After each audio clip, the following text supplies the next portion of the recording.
Hey, I'm Coach Colin Costello with Shot Mechanics Basketball, and today you're going to learn how to shoot the ball just like Stephen Curry.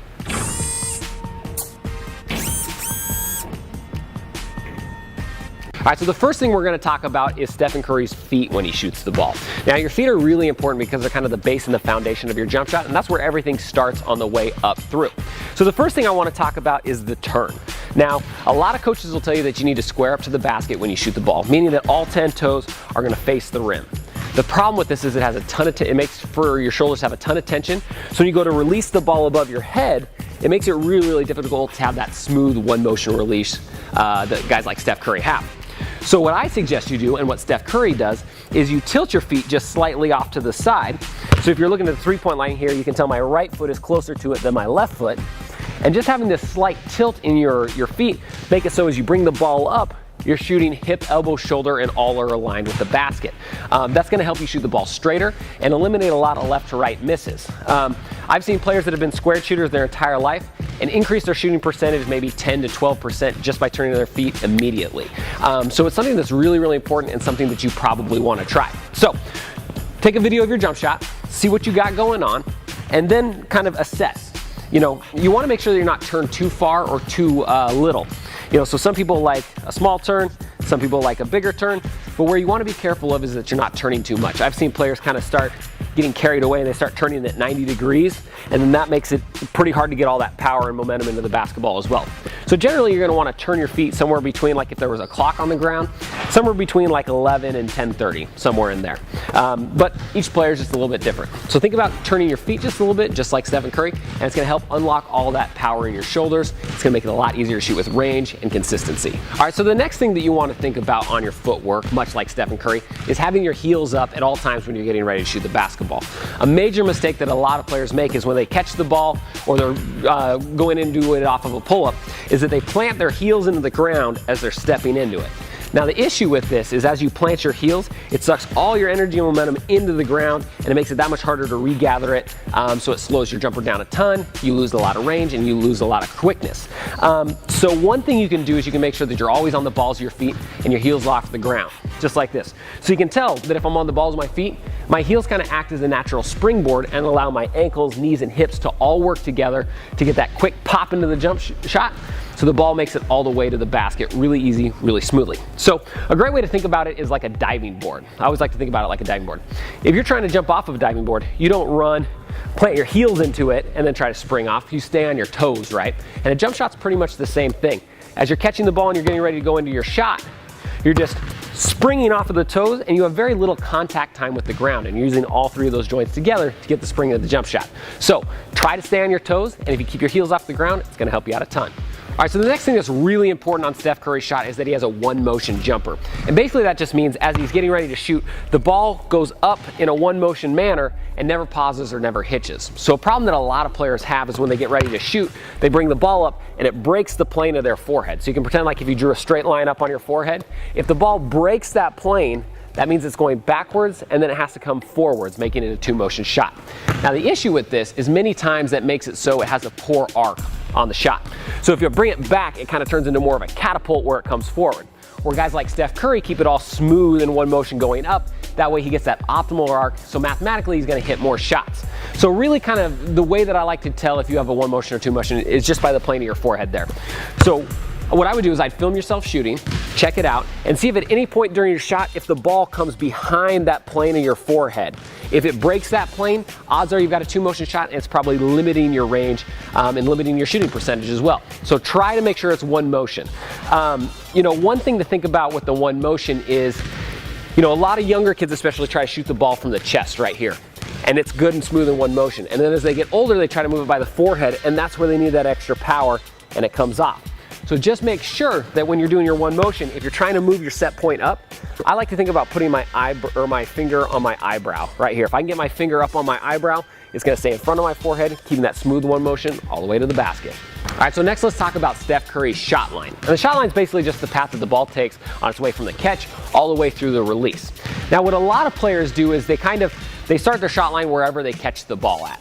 But something that Steph's really good at is he keeps his shot line super consistent by always bringing the ball to his shot line instead of adjusting his shot line where he catches the ball. So what I mean by that is this. So let's say a pass comes and it's out here. It's high and to the right. his shot line's always right up the right side of his body through his eyebrow into the basket. So instead of catching and bringing his right hand over and pulling the ball with his right hand and going into his shot, instead what he does is he takes his left hand on the catch, shoves the ball over into his shot line, and then goes up with it from there. That way, this is always staying the exact same, and really the only kind of changing variables is just getting the ball there.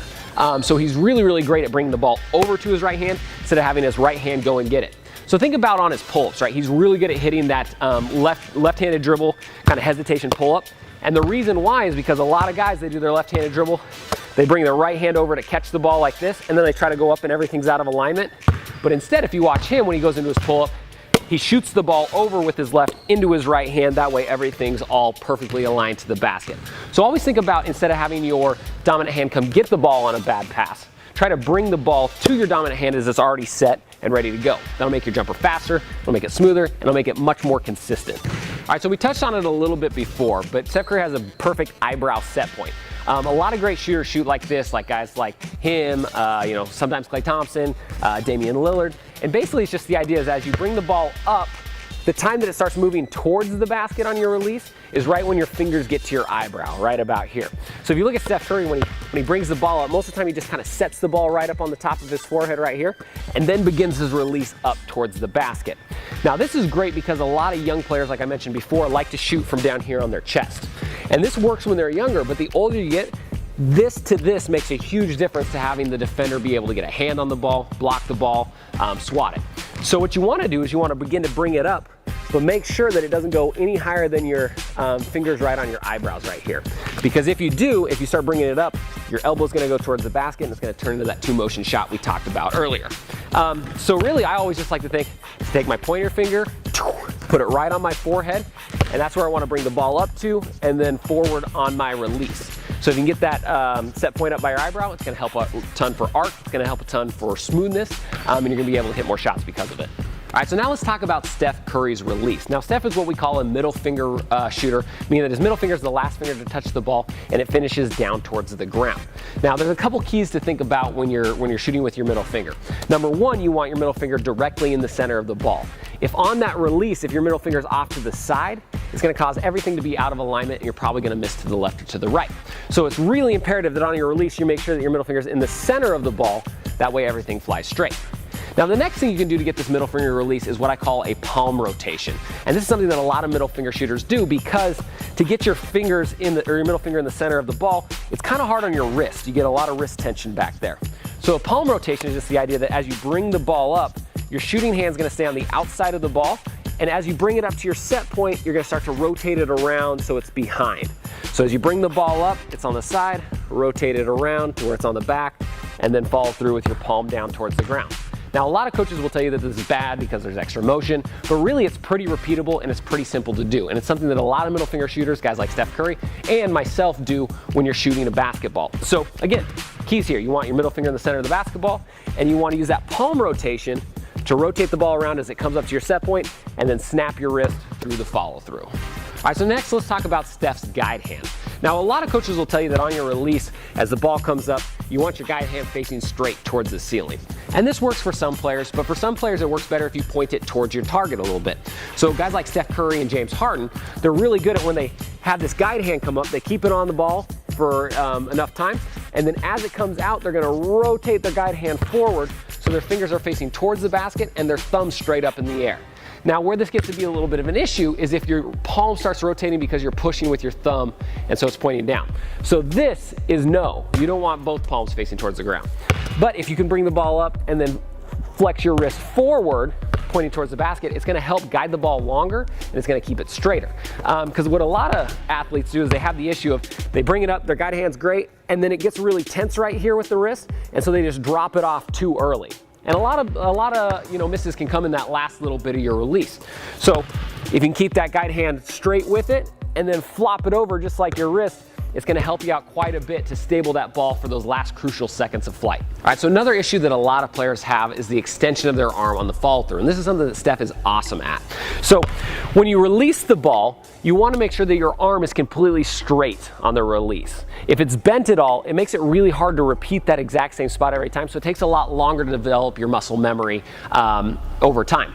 So if you notice when Steph shoots, every time he releases the ball, he locks that arm out, gets a nice snap of the wrist, and therefore it's a lot easier for him to repeat. He's not having to try to find that exact same little bend each time. So what I would highly recommend, film yourself shooting, and if you finish with any sort of bend in your arm, I would work on straightening it out, because number one, you're gonna get better snaps, so you're gonna get better range and release, and number two, it's gonna be much more consistent over time. You're gonna be able to build up muscle memory a lot faster, so you're gonna be a better shooter a lot quicker. So think about that. On your release, lock that arm straight out, and if you do that, you'll be pretty consistent. All right, so now I wanna make sure that we solidify these shooting mechanics. So I've got some great drills for you that if you do these over time will help you shoot a lot like Steph Curry. So the first one we're gonna do is what I like to call bounce ups. So you're gonna go to whatever range is comfortable. It might be 15 feet, might be the 3-point line. And all you're gonna do is you're gonna bounce the ball above your head. It's gotta go above your head, okay? Because I want you to react here. So you're gonna bounce the ball above your head, and you're gonna do a 2-footed hop into your jumper. Now what we're thinking about here are two main things. Number one, powering off the balls of our feet like we talked about earlier. And number two, adding a little bit of a dip for rhythm. So what I don't want you to do, I don't want you to bounce the ball up, catch it at your chest, and go up from your chest. I want you to bounce it up, catch high, bring it down to your waist, and then back up, because that's gonna be much more fluid than if you just catch and go straight up. The other thing we wanna think about, like I mentioned, is staying on the balls of your feet. Remember the diving board analogy I gave you earlier, right? As you spin the ball to yourself going into this drill, you're going to power off the balls of your feet with very little contact time. Again, pretend and picture like you're bouncing off of a diving board, trying to get as much spring as you possibly can. So all you're gonna do is you're gonna move around the 3-point line, spin the ball to yourself, powering up after you bounce the ball above your head, just like this. Bam, ball goes up, dip, shot goes up. All right, so the next drill we're gonna use to develop this smooth one motion jumper. So you're gonna get to somewhere in the 15-foot range, and all you're gonna do is you're gonna set the ball on the ground, and it's gonna be outside of your dominant foot. So I'm right-handed, so the ball's gonna be on the outside of my right foot, just like this. So all you're gonna do is you're gonna come, step in, grab the ball off the ground, and you're gonna shoot it towards the hoop in one fluid motion. So I'm picking it up and shooting it towards the hoop. So the idea here is that we're kind of forcing ourselves to not shoot a 2-motion jumper, because it's really hard to pick the ball up, cock it back, and then throw it forward and keep it smooth, right? So what I want you to think about is picking the ball up and then shooting in one fluid, smooth motion towards the basket. This will help you get kind of that one motion down and kind of eliminate your 2-motion stroke. All right, so the next drill, we're gonna work on that pickup that Steph Curry does to keep that perfect shot line. So these are just transition 3. So all you're gonna do is you're gonna start with the ball at the dribble outside the 3-point line with your inside hand. So wherever you're at on the court, you're gonna start with the ball on your inside hand. And as you drive towards the 3-point line and you're getting ready to shoot, we're gonna think about having our heels off of the ground, and we're working on that pull over to our dominant hand on the shot. So if we're on the right side of the floor, since we got our inside hand and I'm right-handed, I'm pulling it over to my right hip and then going into my jumper just like that. By pulling it over and going up, we work on that perfect repeatable shot line. Now it's gonna change a little bit if you're gonna pull up with your right hand. So if I'm on this side of the court and I'm dribbling up with my inside hand, I don't need to pull it over to my opposite hip, right? Because if I pull it over here, now I got a funky shot line. So instead, all I'm doing is I'm pulling up and I'm thinking about brushing my elbow on my hip bone, just like this. Because if I can pull it over and brush my elbow on my hip bone, that means that everything's gonna be in that same perfect alignment every single time. So for this drill, you're just gonna move around the 3-point line. Remember, keeping the ball in your inside hand and adjusting those mechanics depending on what side you're on. All right, so the last drill we're gonna do is 183s. And basically this is just where you're starting with your back facing to the basket. You're gonna spin the ball yourself, and on the hop catch, you're gonna hop again 180 and fire up a jumper. So the keys here that we're working on is number one, targeting, right? Stephen Curry is really good at targeting the hoop. So as soon as you're coming out of that hop, I want your eyes up on the rim as soon as you possibly can, locating and aiming. The other thing we're working on is just like the footwork before, springing off the balls of your feet. Each time you jump, I don't want your heels coming onto the ground. I want you staying light on the balls of your feet, springing into it as quick as you can. So all you're gonna do is you're gonna work around the 3-point arc, and you're gonna switch which way you hop each time. So the first shot I take, I'm gonna spin the ball and then hop this direction. The next time I'm gonna spin the ball, hop the opposite direction. That way you get used to shooting off both directions. And this is great in-game application, because if I'm coming off of a cut and I'm catching a ball like this, it's pretty much the same movement, right? I'm still targeting the hoop, I'm still hopping off of the feet. Same thing, coming this way, off of the catch. Still pretty much the same movement. And this drill actually is a little bit harder, so it's gonna make it easier to hit shots in game. All right, if you like this video, go ahead and pound that like button down below, and then leave a comment in the comment section down below that, and let me know what sort of video you wanna see next. This is a channel for the people, by the people, and I run pretty much everything off a request, so leave it down there, and hopefully I'll get to it. And if you're new to shot mechanics, welcome, and you're gonna wanna do two things. Number one, hit that subscription button below, because we put out a ton of videos every week, and they're all gonna get you better, I guarantee it. The second thing you're gonna wanna do is click this button up here, or the link in the description, get a free copy of my #1 scoring workout. This scoring workout is gonna increase your scoring average probably the very first few times you use it, and it's one of the workouts that I use with all of my athletes, so you're definitely gonna wanna check that out, and it's free. Again, I'm Coach Colin Castell with Shot Mechanics Basketball. Thanks for watching, and until next time, splash on.